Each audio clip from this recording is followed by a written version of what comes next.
अध्यात्म विज्ञान कोई धर्म या संप्रदाय नहीं है, ये स्पिरिचुअल साइंस है जो कुदरत के कानून पर आधारित है।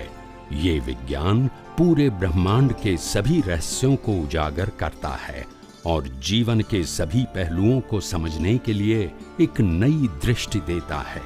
इसी को आर्ट ऑफ विजन कहते हैं, दुनिया को देखने की एक नई दृष्टि, जो अध्यात्म विज्ञानी परम पूज्य स्वामी श्री कमलेशानंद जी के निर्देशन में सनातन सत्य का अनुसंधान कर हमारे जीवन को प्रकाशित करे। जय सच्चिदानंद। परिग्रह એટલે શું? પરિગ્રહ પાછળ ગ્રહ શબ્દ આવે છે। શું આવે છે? પણ નવગ્રહમાંથી એક ગ્રહ આવતો નથી। પરિગ્રહ એટલે ભૌતિક સંપત્તિ ભેગી કરવી તે નહીં। સાધન સંપત્તિ, સત્તા, સંપત્તિ, સંબંધોને પરિગ્રહ નથી કહેવાતો। પરિગ્રહ એટલે કે મારાપણું અને માલિકીપણું। બોલતા નથી બધા। મારાપણું અથવા એને પરિગ્રહ કહેવાય। વસ્તુની ક્વોન્ટિટીને પરિગ્રહ આધ્યાત્મિક ભાષામાં ના કહેવાય, લૌકિક ભાષામાં કહેવાય। કઈ ભાષામાં?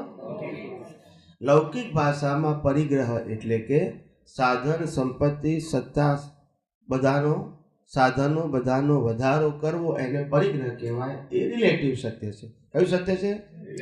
આધ્યાત્મિક ભાષામાં પરિગ્રહ એટલે માલિકીપણું, માલિકીપણું, મારાપણું કહે છે ને, ટાઇટલ ઓફ ઓનરશિપ, એને પરિગ્રહ કહેવાય। શું કહેવાય?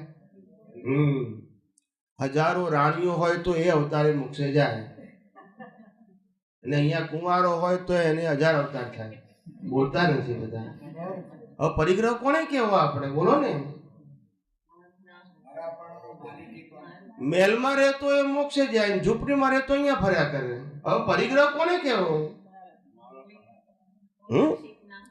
જેની પાસે અઢળક સંપત્તિ છે એ મોક્ષે જાય, અને જેને નિર્ધન છે એ અહીંયા ફર્યા કરતો હોય, તો હવે પરિગ્રહ કોને કહેવો?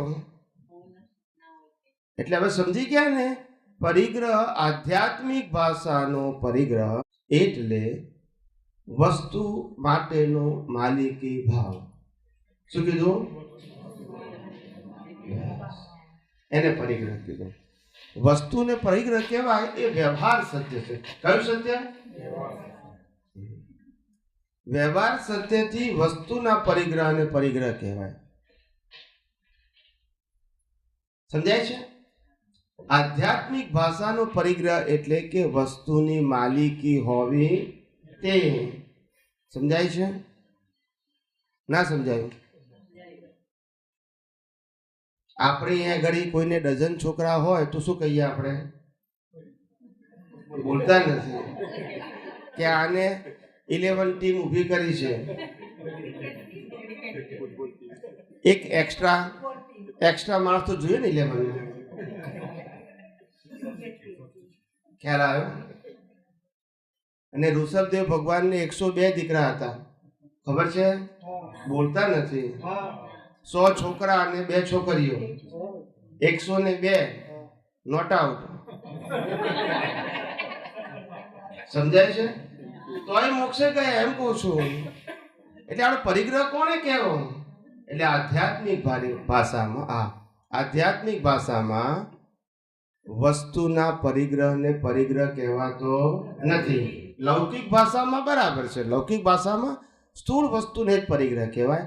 આધ્યાત્મિક ભાષામાં વસ્તુની માલિકીને પરિગ્રહ કહેવાય। હવે આધ્યાત્મિક ભાષાની અંદર હું શિષ્ય બનાવું તો પણ શું કહેવાય? બોલતા નથી બધા। એના ખોખારીને બોલો। હા, પણ જે શિષ્ય બનાવે જ નહીં એને પછી લાખ માણસ ભેગા થાય તો પરિગ્રહ કહેવાય? બોલતા નથી। ના સમજાય? સમજાય છે?